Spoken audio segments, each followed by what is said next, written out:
DPRD merupakan lembaga perwakilan rakyat daerah yang berkedudukan sebagai unsur penyelenggara pemerintahan daerah di provinsi atau kabupaten atau kota. DPRD disebutkan dalam Undang-Undang Dasar 1945 Pasal 18 Ayat 3 yang berbunyi, pemerintahan daerah provinsi, daerah kabupaten, dan kota memiliki Dewan Perwakilan Rakyat Daerah yang anggota-anggotanya dipilih melalui pemilihan umum. Dalam rangka mengoptimalkan pelaksanaan peran dan fungsi DPRD, maka dibentuk fraksi sebagai wadah berhimpun anggota DPRD. Peran dan fungsi DPRD sangat penting bagi negeri ini, yaitu sebagai pengemban amanat rakyat. Namun tak banyak masyarakat yang tahu apa saja peran dan fungsi DPRD. Sebagai legislatif daerah, DPRD memiliki peran dan fungsi sebagaimana tercantum dalam Undang-Undang Nomor 23 Tahun 2014, di mana DPRD memiliki 3 fungsi, yaitu fungsi legislasi, fungsi pengawasan, dan fungsi anggaran. Ketiga fungsi tersebut harus dilaksanakan dalam kerangka representasi guna mengedepankan kepentingan rakyat berdasarkan aspirasi masyarakat. Penjaringan aspirasi masyarakat merupakan bagian integral dari upaya memberdayakan masyarakat, menumbuhkan prakarsa dan kreativitas, serta mengembangkan peran dan fungsi DPRD yang merupakan misi utama dari Undang-Undang tentang Pemerintahan Daerah. Sebagai fungsi legislasi, DPRD mempunyai peran untuk membentuk peraturan daerah, menentukan kebijakan, dan membuat undang-undang dengan memperhatikan keinginan rakyat. Sebagai fungsi pengawasan, DPRD berperan untuk menjamin pelaksanaan kegiatan sesuai dengan kebijakan dan rencana yang telah ditetapkan, serta untuk memastikan bahwa tujuan dapat tercapai secara efektif dan efisien. Sedangkan sebagai fungsi anggaran, DPRD bertugas untuk membahas, menyusun, dan menetapkan APBD yang diajukan pemerintah daerah bersama pemerintah kabupaten. DPRD Jawa Tengah terdiri dari 5 komisi, di mana salah satu di antaranya adalah Komisi D. Tugas dan fungsi Komisi D bergerak di bidang pembangunan, meliputi bina marga, cipta karya, permukiman dan tata ruang, perumahan rakyat, pengelolaan sumber daya air, perhubungan, pertambangan, energi dan sumber daya mineral, dan lingkungan hidup. Komisi D DPRD Jawa Tengah periode 2019 sampai 2024 diisi oleh 23 orang, dengan salah satu anggotanya adalah Dani Budi Cahyono dari fraksi Partai Demokrasi Indonesia Perjuangan (PDIP) dengan daerah pemilihan Kota Semarang. Dani Budi Cahyono yang akrab dipanggil Paman BT cukup aktif dalam memanfaatkan media sosial dengan membuat konten yang mudah diterima oleh berbagai kalangan masyarakat. Melalui konten di media sosialnya, Paman BT menjalankan pendidikan politik untuk masyarakat.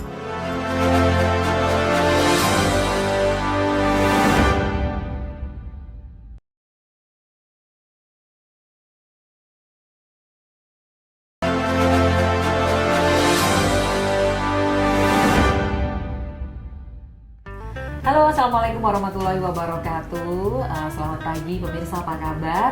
Kita ketemu lagi dalam program Tokoh Kita dari DPRD Jawa Tengah. Dan tokoh DPRD Jawa Tengah kali ini adalah salah satu anggota Komisi D, Mas Dani Budi Cahyono alias Mas BT alias Paman BT. Banyak ya alias ya. Ini menunjukkan kalau ada berbagai macam lapisan masyarakat yang mengenal dan menyebut dengan sebutan yang berbeda-beda.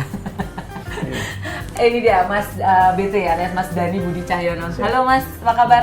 Kabar baik. Alhamdulillah. Ini seger ya kayaknya ya. Tambah sibuk pasti ini akhir-akhir ini. Lumayan, ya, terutama kalau malam. Oh gitu. Kalau malam tambah sibuk ya. Kemana-mana gitu ya. Menyapa rakyat-rakyat Jawa Tengah ini khususnya di Semarang gitu ya, Mas BT. Oke, hari ini kita akan ngobrol banyak bersama dengan Mas BT. Kalau saya manggilnya Mas BT ini kan, kalau ada yang manggil Paman ini kayaknya, kalau saya ada manggil Paman, iya kayaknya seumuran soalnya. Jadi nggak manggil Paman gitu ya. Mas BT, berbicara sebagai anggota DPRD Jawa Tengah, Mas BT ini udah berapa lama sih jadi anggota Dewan? Baru periode ini. Jadi 2019. satu periode ini ya, pengen nambah? Ini sedang berupaya ke sana. Sedang berupaya ke sana ya. Jadi anggota Dewan di satu periode ini. Kenapa dulu tertarik untuk jadi anggota dewan di anggota DPRD? Itu gara-garanya apa ya? Itu istri saya itu pacar nomor 9. Pacar nomor 9 ya. Artinya 8 kali saya ditolak terus itu. Oh gitu ya. Ditolak untuk melangkah yang lebih jauh gitu. Saya kalau pacaran serius pastinya. Jadi udah agak lama saya temui orang tuanya ditolak selama 8 kali. Yang ke-9 ini ditolak juga. Akhirnya saya capek kan, pacaran ganti-ganti terus itu kan. Berisiko juga kan itu kan. Akhirnya saya ada kesempatan waktu itu tahun 2019 itu kan pertama kali Kota Semarang itu jadi dapil tersendiri. Nah, sementara saya lahir besar di sini dari TK sampai kuliah kan Semarang terus ya. Saya pikir saya punya modal cukup lah untuk ikut berkontestasi. Ini bisa nih. Nanti kalau terpilih mau tak samperin lagi itu. Oh gitu. Jadi awal mulanya adalah Iya, itu motivasi saya. motivasinya adalah sang istri yang jadi sekarang nih yang udah dulu pacar nomor 9. Iya. Oke. Jadi motivasinya sih pribadi ya sebenarnya ya motivasi. Pengen rabi, pengen nikah. Dan akhirnya terwujud juga karena akhirnya karena terpilih, jadi saya samperin lagi orang tuanya, "Mas, ini nanti ada kemungkinan PAW ya?" Kalau PAW nanti kalau saya narkoba atau korupsi, tapi saya insya Allah enggak Pak. Oh ya udah, enggak apa-apa gitu.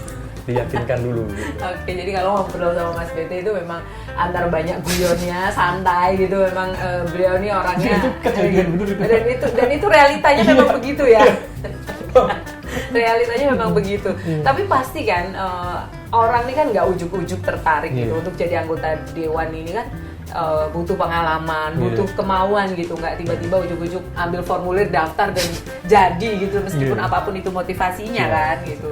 Nah pasti ada latar belakang sebelumnya. Kalau itu yang inilah GMNI ini. Jadi dulu di kampus sudah aktif lah. Aktivis GMNI dulu ya.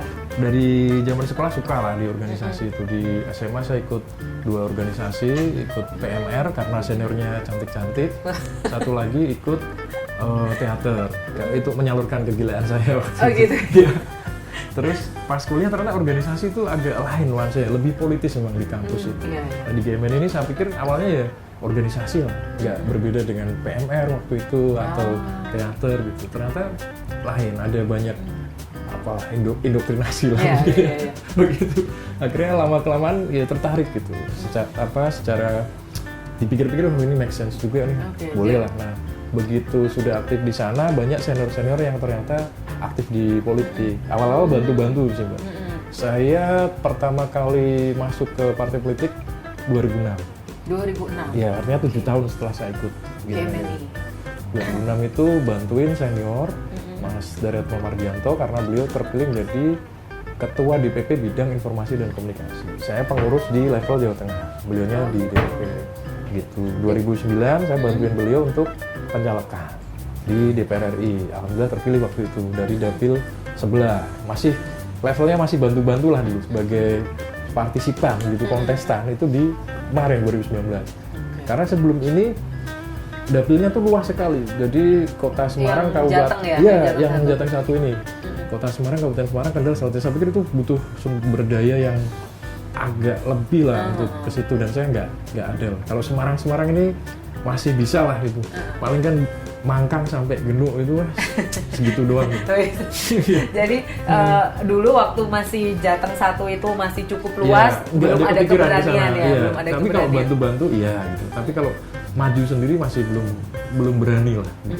Oke, jadi sebenarnya memang pengalamannya cukup panjang ya dari 2006 tadi, dari sebelumnya kan, karena 2009 aja udah 7 tahun di GMNI ya? Berapa tuh? 2006 tuh udah 7 tahun. Saya 99 dulu kuliah. 7 tahun di GMNI aktivis lah. Doktrinnya masuk ya memang. Masuk, ya. Masuk banget gitu ya. Bung Karno gitu. Ini jagoan kita gitu. Gitu. Apalagi waktu itu Bung Karno tuh langsung jadi pecahan uang yang paling besar. Wah, ini orang hebat ini berarti kan gitu kan. Pak Harto aja cuma 50.000 kan waktu itu. Berarti kan yang paling hebat kan paling banyak pecahannya. Ini saya pasang Mbak, ini Bung Karno dan Bung Hatta. Sekaligus untuk mantra-mantra pemanggil cuan ini. Oh gitu. Harus dua-duanya. Harus dua-duanya ngambil satu. Kan yang di uang 100.000 kan 2 ini. Saya di rumah ada 1 Bung Karno aja, berarti kurang Kasih Bung Hatta. Supaya dompet itu isi terus Mbak. Gitu. Saran saya begitu. Oke, kayaknya boleh dipertimbangkan ini sarannya. Gitu ya.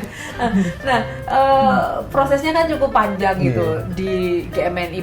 Padahal di kampus itu kan tentu saja banyak kan organisasi-organisasi lain yang mungkin juga memberikan doktrin-doktrin yang hampir bohongin itu. Jadi saya tuh kan bukan orang bodoh ya. Begitu saya masuk itu saya merasakan hawa-hawa persaingan gitu yang wah ini nggak nyaman lah ini organisasi-organisasi kampus. Saya tidak langsung memutuskan untuk ikut GMNI waktu itu. Saya dibohongin senior saya. Yang ironisnya senior saya ini namanya Jujur Pratikno. Jujur Pratikno ini membohongi saya. Bohongin apa tuh? Waktu itu kita ngumpul kan. Banyak juga kebetulan yang sudah saya kenal karena sama-sama alumni SMA 3 gitu. Terus dia mempersuasi saya, mengajak saya ikut GMNI itu dengan menyampaikan itu seniormu yang itu GMNI juga, yang itu GMNI juga. Setelah saya masuk ternyata mereka bukan GMNI. Jadi itu jujur yang bohong tadi ya. Jujur yang bohong, tapi akhirnya masuk situ meskipun wah ini aku dibohongi ternyata, tapi ternyata sudah masuk dulu udah. Oh gitu ya. Jadi udah banyak doktrin-doktrinnya udah masuk juga. Itu dari 9 pacar saya, itu yang 6 dari GMNI juga. Jadi saya nyari pacar tuh jarang, tapi yang deket aja kamu mau nggak gitu, nggak nyari-nyari kemana-mana. Yang satu organisasi ya, irit kayaknya sih gitu. Ketemuannya pas berorganisasi kali ya. Oke. Nah ini juga yang kemudian menarik dari sekian banyak kemudian ikut di GMNI, aktif jadi bantu pencalekan. Itu juga yang akhirnya pengalaman itu didapat dari situ yang ya bertahun-tahun. Mutakhir berarti sebelum pencalekan itu berarti karena saya bantu Mas Arief Wibowo, sekarang Wasekjen Partai DPP. Itu dia waktu itu kepala Badan Saksi Pemilu Nasional. Nah, saya bantu di sana, jadi paham gitu urusan data, urusan apa. Bahwa ternyata tidak semengerikan itu sebenarnya urusan pencalekan ini. Semengerikan itu tuh maksudnya ketika di Dapil itu ada 1 juta pemilih, kita nggak harus mencari misalnya 500.000 suara untuk jadi anggota dewan, karena juaranya kan banyak ya kalau anggota dewan. Kalau kita maju kepala daerah mungkin 50% plus 1, tapi anggota dewan itu yang saya lihat waktu itu data-datanya itu pemilihnya bahkan di bawah 100.000 untuk jumlah pemilih yang sangat banyak, 2 juta itu sudah terpilih. Gitu. Nah jadi wah ini saya pikir itu ringan lah kalau segitu, nggak begitu berat gitu seperti bayangan saya sebelumnya. Nah ini Mas BT aja yang ibaratnya nih masuk di situ nih data dan informasi tadi ini baru tahu setelah sekian lama ikut. Gimana masyarakat gitu? Banyak, ya kan? Mas BT aja padahal aktif di organisasi di DPP itu juga sekian lama nih baru mulai ternyata nggak sebelumnya tidak mengakrabi angka-angka. Baru dengan Mas Arief Wibowo itu mengakrabi angka-angka. Kita di sistem Senlek ini pertama kali diterapkan 2019, kita juga sudah tahu di BSPN itu banyak yang inilah tutor gitu, banyak mentor-mentor ya. Gitu. Jadi itu yang kemudian wah ini ada peluang nih apalagi di Semarang aja gitu ya. Dari kecil sampai sebelumnya itu bayangannya maksimal jadi tenaga ahli DPR RI begitulah. Gitu ya. Maksimal ya. Saya kecewa banget waktu bantu Mas Daryatmo waktu itu, dia jadi anggota DPR RI. Tapi saya nggak jadi TA. Wah ini mungkin karena saya waktu itu tidak ini ya, jadi ijazah itu saya walaupun kuliah di Undip, ijazah saya nggak dari Undip. Mungkin dianggap wah kurang bonafit jadi TA gitu. Oh gitu ya. Kuliahnya di Undip tapi ijazahnya di kampus lain ya. Nah tapi masalahnya pacar saya mantan lah, itu ikut ke sana bantu Mas Daryatmo dan kemudian menikah dengan TA-nya Mas Daryatmo. Itu kan saya sedih sekali itu waktu itu. Merasa ini ya, gara-gara ijazah gitu ya. Oke. Jadi pengalamannya banyak ya. Nanti kita kupas lagi pengalaman-pengalaman lain seorang Mas BT ini di dunia perpolitikan gitu ya, khususnya sebagai anggota DPRD Jawa Tengah. Kita kembali sesaat lagi.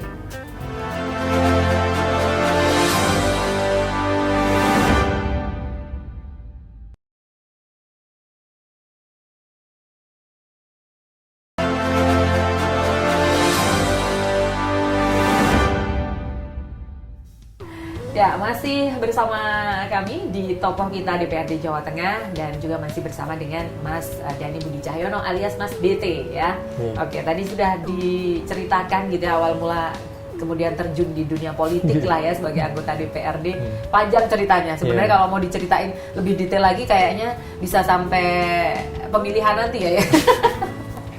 gitu ya. Jadi pengalamannya banyak gitu di organisasi, kemudian juga membantu partai gitu ya, membantu caleg-caleg yang sebelumnya juga gitu. Nah, ada hal lain lagi nggak yang kemudian membuat setelah ternyata ini karena ini satu kota Semarang aja nih merasa ini saya mampu deh kalau ini gitu. Apa itu yang dulu kemudian membuat saya mampu deh gitu? Padahal kan selalu identik ya kalau di dunia politik apalagi nyalek itu kan nggak bisa lepas dari yang namanya orang mikirnya ya harus siap-siap dengan uang yang banyak gitu kan. Tetap kan, kita nggak mau mungkiri itu. Seringnya orang beranggapan seperti itu gitu. Ternyata itu secara normatif tidak ada syaratnya. Jadi kita minimal kekayaan harus sekian. Nggak ada ya? Nggak ada. Jadi syaratnya itu mudah sekali pencalekan itu. Tidak ada tes TOEFL atau IELTS, nggak ada. Tes kemampuan bahasa asing, tidak ada tes pengetahuan umum juga nggak ada. Cuman bisa warga negara Indonesia, bisa berbahasa Indonesia, bisa gitu-gitu aja. Ijazah minimal SMA. Tadi itu nggak saya pakai juga ijazah kuliahnya, cuman SMA saja gitu. Jadi syaratnya ringan dan tidak ada tes, lolos tes ini terus lolos wawancara, terus kemudian nanti tes kesehatan, nggak ada. Itu semua dirapel di pertama ya. Kesehatan ada sih, kita periksa kesehatan, psikologis, panjang kita tidak gila, nggak ada masalah. Lolos ya waktu itu ya. Tes itu lolos ya. Itu kan? Banyak yang kaget juga sih pas saya lolos psikotes gitu. Ternyata ya. Orang beranggapan dengan posisi saya waktu itu ya, saya laki-laki umur 38 tahun berarti ya, itu belum menikah, itu dikecewakan oleh 8 perempuan ya, itu kan udah remuk lah secara psikologis, anggapannya gitu. Ternyata enggak, saya termasuk yang tegar lah. Ternyata sehat ya, itu ya, jiwa raga ya waktu direkomendasikan. Itu ya. dan ternyata setelah itu baru kemudian masuk gitu ya. Gitu. Tapi apa sih yang paling menempa gitu Mas BT gitu sampai kemudian pada posisi ini gitu, menempa diri lah gitu. Anggota dewan wakil rakyat loh, ini kan wakil rakyatnya di Jawa Tengah loh Mas. Artinya kan kita orang turun mempercayakan itu. Sebelumnya kan kita rakyat, tapi sekarang turun menjadi wakil kan. Gitu jadi ya? tidak ada yang istimewa sebenarnya tidak ada yang posisi istimewa. ini. Iya. Dan saya pun menyampaikan ke kawan-kawan kalau tim waktu itu yang mahasiswa gitu yang agak-agak inilah akrab dengan gerakan ekstraparlementer yang suka demo yang kayak gitu. Saya mendekatinya begini, sama seperti yang disampaikan tadi Mbak Septi, pasti ada bayangan bahwa ada biaya politik yang tinggi, yang itu hanya eksklusif milik orang-orang yang punya duit gitu. Nah itu waktu itu saya tantang mereka dengan bicara begini, lah kalau memang seperti itu sistem politik kita ini hanya memberikan akses kepada lapisan atas masyarakat kita saja, orang-orang yang punya sumber daya ekonomi lebih.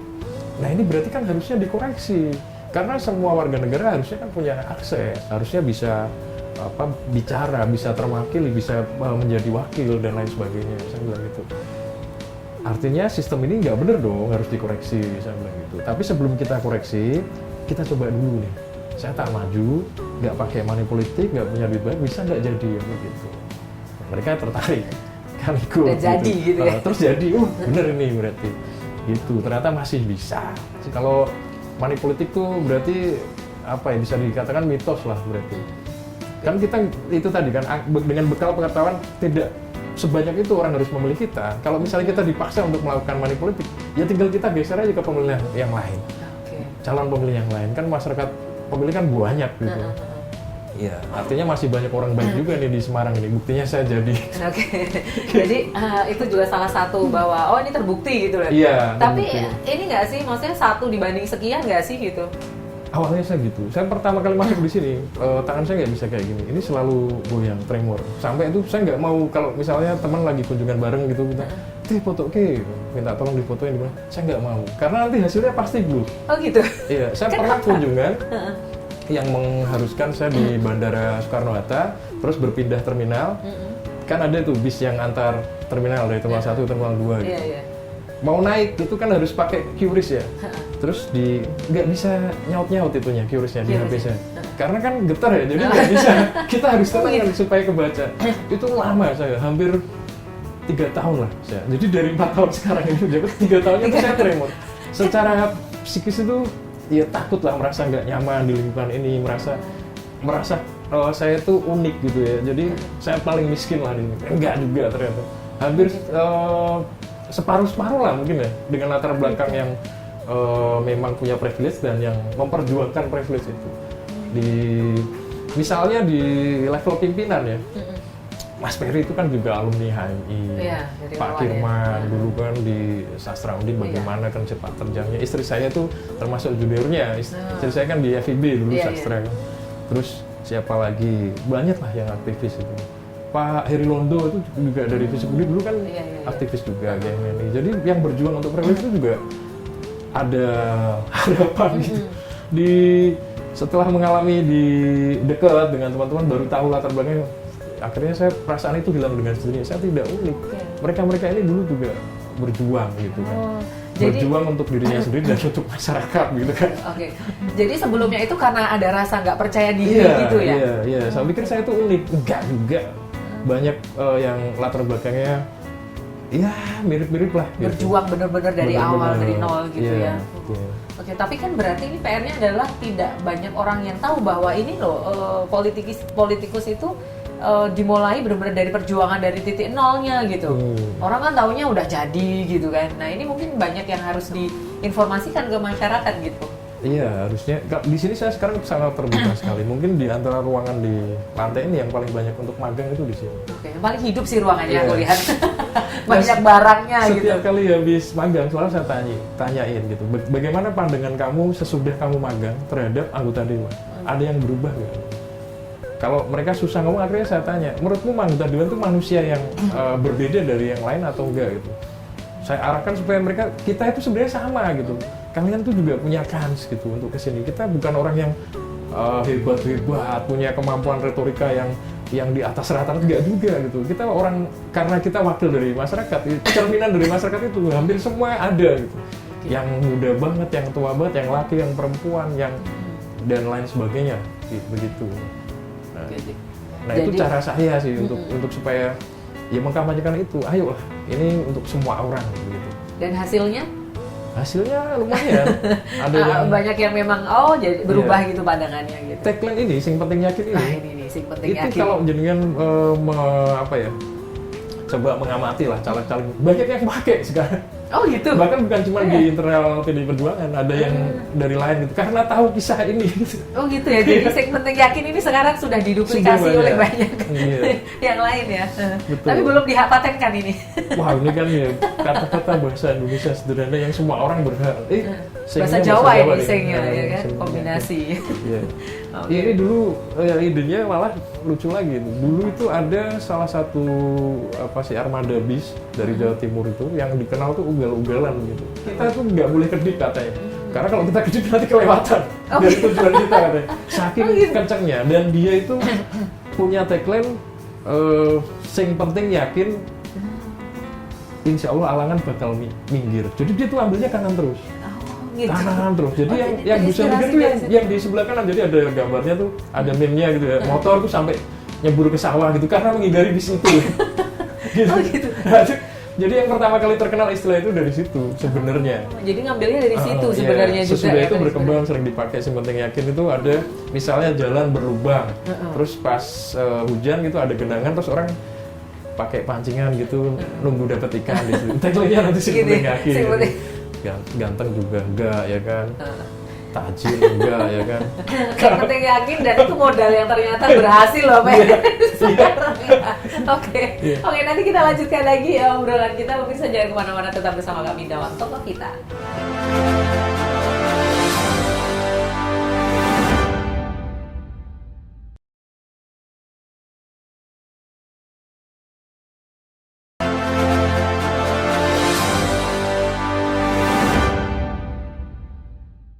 Ya, masih bersama kami dalam Tokoh Kita dan masih bersama dengan Mas BT alias Mas Dhani Budi Cahyono. Oke Mas, tadi udah diceritakan banyak hal lah ya tentang latar belakangnya, kemudian terjun sebagai anggota DPRD saat ini dan juga pandangannya gitu ya tentang politikus gitu ya. Selama ini orang menganggapnya ya politikus begini gitu ya. Ini lagi diupayakan untuk diubah pandangannya itu sama Mas BT gitu ya. Sejauh ini terus berupaya itu ya Mas? Masih terus. Masih terus. Hari ini yang magang berarti dari saya bukan cuma kampus, ada SMK juga magang di sini. Magang di sini? Iya. Terus kalau SMK magang di sini apa nih yang kemudian? Biasanya jurusan multimedia, iya. akuntansi ya, pernah ya. Ada. Yes. Karena sekarang banyak kewajiban kayak gitu sih dan saking banyak yang mengharuskan itu, jadi apa ya susah gitu nyari tempat magang. Kalau saya sih terbuka, apa yang bisa bantu. Gitu. Oke, Ya. jadi memang apa ya, memang benar-benar ingin merangkul semua gitu ya. Sekali saya menerima itu nanti adik kelasnya ada di sini. Oh iya, Ya. betul gitu ya. Itu yang kemudian makanya ada panggilan paman DT itu kayaknya dari anak-anak kuliahan dan Paman anak itu dari kuliah pas saya sebelum jadi dewan, pas saya kuliah itu. Oh gitu. Jadi ceritanya ada namanya Agustina Mustika itu. Di tahun 2006 ada perempuan nyamperin saya. Ya lumayan inilah enak dilihat. Saya udah di era aja waktu itu. Kita duduk di di kampus lah waktu itu, tempat tongkrongan gitu. Dia nyamperin. Nah kita di barisan senior ada anak baru nyamperin kan bangga ya. Dia nyamperin saya, Mas DT ya gitu. Dapat sama Mas gitu dari om saya, Om Lahat. Jadi omnya dia itu teman saya kuliah. Oke, omnya ya. Ya, terus dia kuliah bareng saya. Akhirnya setelah itu saya dipanggil om. Gitu Tapi ya? saya melawan itu dipanggil om karena beban kan. Kalau om itu kan harus transfer, uang kos gitu kan. Oh gitu ya Beli kayaknya ya. iPhone. Nah, saya nggak mampu gitu. Akhirnya saya mintanya panggilnya paman. Oke, Lebih kalau desa aja. Oke, kalau paman pergi ke desa paling ya. Iya bawa buah-buahan sayur mayur masih bisa beli lah saya. Oh gitu Beli ya. pepaya itu saya kasih boleh. Tapi kalau bayarin kos masih berat waktu itu gitu. Oke. Oke, baik. Nah ini sekarang kita masuk ke kaitannya dengan saat ini sebagai anggota Komisi D, ya, Mas, ya. Sebagai anggota Komisi D di bidang infrastruktur gitu. Seperti apa peran Mas DT gitu di Komisi D ini untuk memperjuangkan hal yang berkaitan dengan yang memang bidangnya di Komisi Wah D? ini saya kalau ditanya gitu ngomongnya yang bagus-bagus loh. Harus dong. Tanya ke pimpinan misalnya. Ini yang lucu ya, ini agak buka-bukaan sedikit ya. Tahun 2023 kemarin itu ada BK Awards, jadi malam penghargaan dari Badan Kehormatan. Ya. Yang aneh itu komisi saya nggak ada yang dapat sama sekali. Itu jenengan kalau Dari Komisi D nggak ada yang dapat. Kita pusing ya. Ini kok bisa ya kita saking parahnya ya, masa satu pun di antara kita nggak ada yang dapat ini. Gitu. Oke. Jadi kalau ngomong soal kontribusi terus saya cerita muluk-muluk gitu, berdasarkan fakta itu nanti malah jadi guyon. Ya nggak harus muluk-muluk, tapi kan tentu saja ada kiprahnya lah ya, ada perannya di situ gitu. Apa sedang yang juga jadi bagian dari upaya lah Mas DT di Komisi D gitu. Awalnya tuh gini, karena di Komisi D itu terkait infrastruktur, sebenarnya yang paling pas di sini itu orang-orang yang punya pengetahuan spesifik terkait infrastruktur lah, pembangunan lah. Jadi kebanyakan kan insinyur ya, sarjana teknik lah. Pimpinan kami itu Mas Alwin itu insinyur, Pak Sedi Santoso itu sarjana teknik lah. Itu punya pengalaman. Atau Pak Samirun itu mantan kontraktor, jadi paham lah tentang pembangunan. Saya sendiri tidak punya pengetahuan. Itu mungkin yang bikin saya agak tremor juga waktu itu. Karena kok saya Komisi D gitu. Sementara kalau aktivis kan akrabnya justru dengan isu-isu misalnya pendidikan, sosial, kesehatan, yang sosial lah gitu. Nah tapi ini di infrastruktur. Orang kita rumah aja belum punya, gimana bangun rumah kita nggak paham, rumah belum punya, dijadikan anggota Komisi D. Tapi akhirnya ya belajar banyak lah. Pas awal juga kaget juga, itu yang jembatan Ganevo itu, yang ke arah Demak itu dari sini. Iya. Ya itu pas datang teman-teman udah grundel, kipi itu nanti telat ini apa segala macam. Saya tuh nggak tahu kenapa kok bisa mereka berkesimpulan kayak, padahal mereka sama-sama pegang kertas yang sama, 2 lembar kertas saya juga pegang. Tapi ini apa ya yang bikin kok mereka berkesimpulan? Saya masih nggak tahu waktu itu gitu. Akhirnya banyak belajar lah. Jadi saya di Komisi D bisa terhitung seperti anak SMK tadi magang di sini, saya magang di Komisi D. tapi kan kemudian di situ awalnya langsung ditempatkan di Komisi D memang gitu ya. Oleh fraksi, jadi fraksi memutuskan siapa di mana. Dari 42 orang anggota fraksi PDI Perjuangan ada 9 orang di Komisi D. Nanti di komisi berapa? 8 jadi dibagi di 5 komisi. Tapi cepat ya belajarnya ya, magangnya cepat ya, kemudian jadi udah paham gitu. Nggak segitunya gitu. Yang penting berani dulu, yang penting yang penting yakin, yang penting berani gitu ya. Tadi ya. Tapi sejauh ini dari Komisi D sendiri apa saja sih yang sudah diupayakan gitu?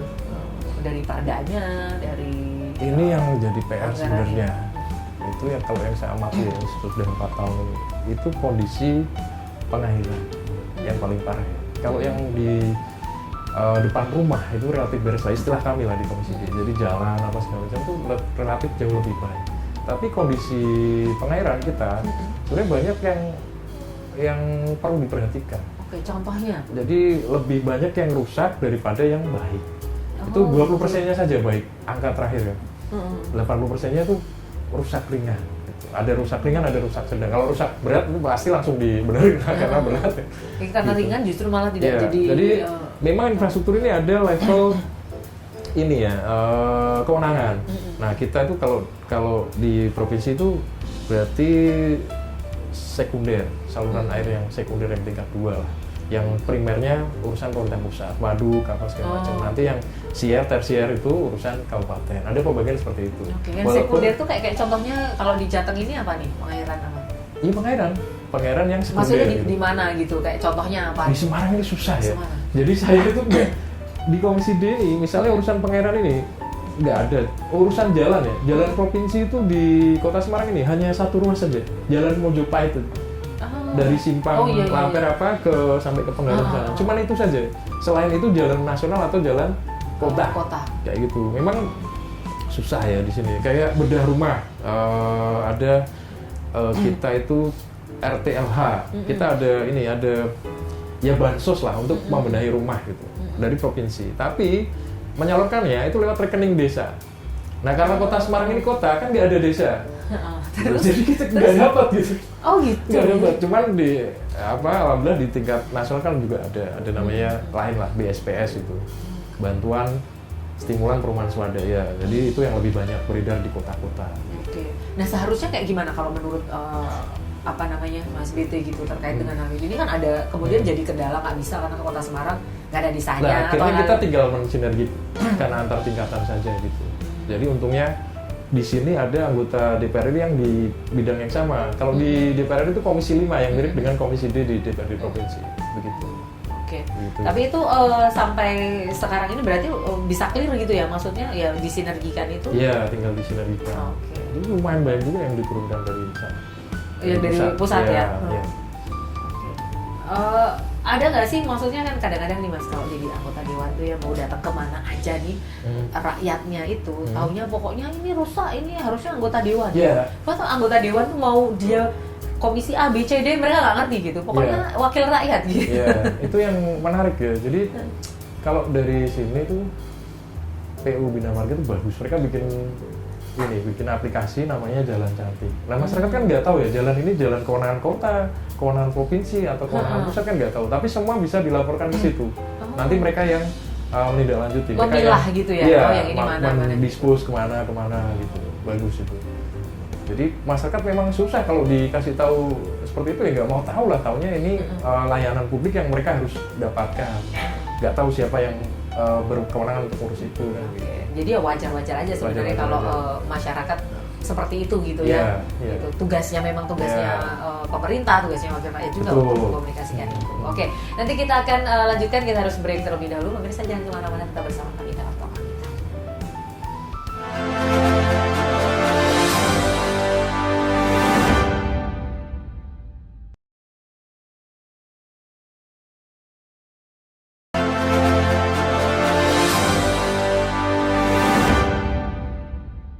Oke, masih bersama Mas Dani Budi Cahyono alias Mas BT alias Paman BT. Ya ini ketuanya teman-teman pemuda juga gitu ya, teman-teman pemuda Karang Taruna di Jawa Tengah. Nah, ini berarti kan ibaratnya yang dituakan di Karang Taruna Jateng ini. Iya kan? Iya. Gitu. Apa nih kalau di Karang Taruna apa yang kemudian jadi garisnya antara jadi anggota dewan kemudian di Karang Taruna ini apa yang ingin dinaikkan lah dari Karang Taruna ini dari Mas BT? Jadi bukan pemuda ya, jadi kita pemudi juga. Oh gitu, pemuda dan pemudi. Pemuda terus terang kurang semangat sama menurut saya. Oke, muda-mudi Jawa Tengah ya. Muda-mudi. Saya jadi ketua provinsi itu kapan ya? 2020. Nah pun Karang Taruna jadi terimbas karena saya di level provinsi, jadi mobilitas antar kota kabupaten itu kan masih belum boleh gitu.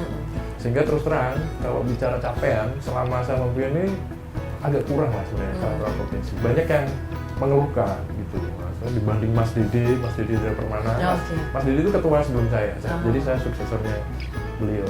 Alasan saya waktu itu masih COVID gitu. Sekarang udah gila-gila jadi banyak yang menggugat lagi itu ketuanya gitu. Tapi ya saya berupaya semaksimal mungkin. Terakhir ada bulan bakti Karang Taruna. Jadi kita punya momen tahunan yang sakral lah untuk organisasi itu namanya bulan bakti Karang Taruna. Itu dilakukan tanggal 26 September sampai 26 Oktober. Itu 1 bulan bakti. Tapi prakteknya ada yang sampai Desember, ada yang sampai itu macam-macam. Nah, yang unik dari Karang Taruna ini, tanggal lahir Karang Taruna 26 September itu sama dengan tanggal lahir Ketua Karang Taruna Provinsi Jawa Tengah. Sekarang ketua. Tanggal saya. Oh gitu. Tanggal saya. Sama persis gitu. Gitu ya. Itu yang waktu kan biasa ya pemilihan ketua organisasi nanti kan ada lobby ada apa, kalau misalnya tidak berhasil nanti baru pilihan lah di voting. Waktu itu pas lobby saya keluarin KTP gitu. Saya taruh ini yang membuktikan saya layak jadi ketua kantor. Coba lihat tanggal lahirnya, saya ngomong gitu. Oh gitu. Langsung menang saya. Oh ini pancurut nih gitu. Nggak pakai berantem lagi. Karena Dewi ini kayaknya pas ini. Pas gitu. Kalau jadi ketua Karang Taruna, tanggal lahirnya sama dengan tanggal lahir Karang Taruna. Itu pas awal-awal masih bisa, kalau sekarang udah dituntut kinerja sebenarnya. Yang agak mending ini ada teman ya udah meninggal yang dulu pengurus saya juga. Ulil dari Kudus. Waktu itu ada juga penilaian Karang Taruna berprestasi tingkat nasional. Yang mana ya? Oh yang itu, yang merah itu. Itu kita dapat penghargaan dari Menteri Sosial, juara 2 nasional. Waktu itu di awal-awal COVID, Kabupaten Kudus itu teman-teman Karang Taruna mau terlibat dalam pemulasaraan. Jadi ngurus jenazah itu mau. Di masa yang orang kelewatan mobil ambulan aja itu menolak. Itu kan jalan-jalan banyak di portal, gak mau kalau ada korban COVID itu maunya ya udah kubur di rumahmu, jangan bahkan ada nakes waktu itu kan dari Rumah Sakit Karyadi ditolak di Ungaran di kampungnya sendiri, tidak boleh dimakan kan orang saking parnonya. Tapi di Kudus dengan pimpinan Mas Ulil waktu itu ya itu Karang Taruna sudah punya kesadaran lebih. Jadi kalau nggak diatasi paranoia itu gimana, siapa yang ngurus ini, mereka maju sendiri. Nah itu kalau saya lombakan akhirnya juara 2 karena andalan saya cuma Kabupaten Kudus itu juara 1 Jawa Barat karena lebih banyak kegiatannya begitu. Itu capaian tertingginya gitu. Dari Jawa Tengah. Oke, waktu itu waktu masa pandemi ya, COVID pandemi. Gitu. Ini kan udah nggak COVID lagi gitu ya. Apa yang kemudian dari yang kemarin bulan bakti yang saya ceritakan itu yang tahun lalu 2023 itu kita mengangkat isu tentang perempuan. Jadi ini sudah saya sampaikan di podcast yang lain. Jadi kebetulan pas mau diselenggarakan, bukan kebetulan, itu hal yang tragedi lah. Jadi ada banyak peristiwa Paragon dengan Mega, terus kemudian terus kemudian ada di Surabaya perempuan di mobil mengira pakai helium itu terasa gawat banget lah waktu itu. Dalam waktu berdekatan ada 3 korban. Nah kita membahas itu dengan memunculkan figur-figur perempuan yang berhasil. Di sini kan siapa yang nggak tahu Ana Avanti misalnya, dia bisa loh survive. Siapa yang nggak tahu Bu Ita, Everetta Gunawanti Rahayu itu, dia bisa memimpin. Nah, jadi perempuan-perempuan yang rentan itu kita coba support gitu, dengan menghadirkan tokoh-tokoh semacam itu. Walaupun Bu Ana Avanti waktu itu berhalangan. Terus digantikan ada Roro Kenes. Nah, itu udah. Terus kita kumpulkan 1000 perempuan di Kota Semarang ini, diberi masukan dari semacam edukasi lah tipis-tipis gitu. Ya, berbagi tips sukses. Orang-orang itu kan juga melakukan struggle ya, berjuang. Nah itu juga isu-isu yang kadang-kadang kurang isu soal perempuan tuh memang perempuan dan muda. Ya itu tidak banyak yang menyinggung soal itu gitu, soal anggota dewan gitu. Nah kalau misalnya nih di Komisi D sendiri itu kan bagian dari infrastruktur gitu, tapi ketika pembangunan misalnya itu kan seharusnya juga mempertimbangkan hal-hal yang berkaitan dengan perempuan, harus sensitif lah gitu, sensitif soal itu. Harus sensitif gender ya. Oh, ada satu lagi yang terlibat waktu itu KNPI, ketua KNPI kan juga perempuan, Komite Nasional Pemuda Indonesia, tapi ketuanya pemudi, Mbak Rasita Ariwi Kapandi. Itu kita kerjasama. Pun dalam masalah anggaran juga kerjasama. Kayaknya lebih banyak dia ya. Lebih punya duit soalnya. Ini kan Karang Taruna kan maksudnya memang membawahi banyak pemuda dan pemudi itu tadi gitu ya. Ya ini organisasi yang orang tahu bahwa ini organisasi pemuda-pemudi gitu kan. Nah ini saya kayak harus pemudi gitu, belakangnya harus ada pemudi gitu jadinya gitu.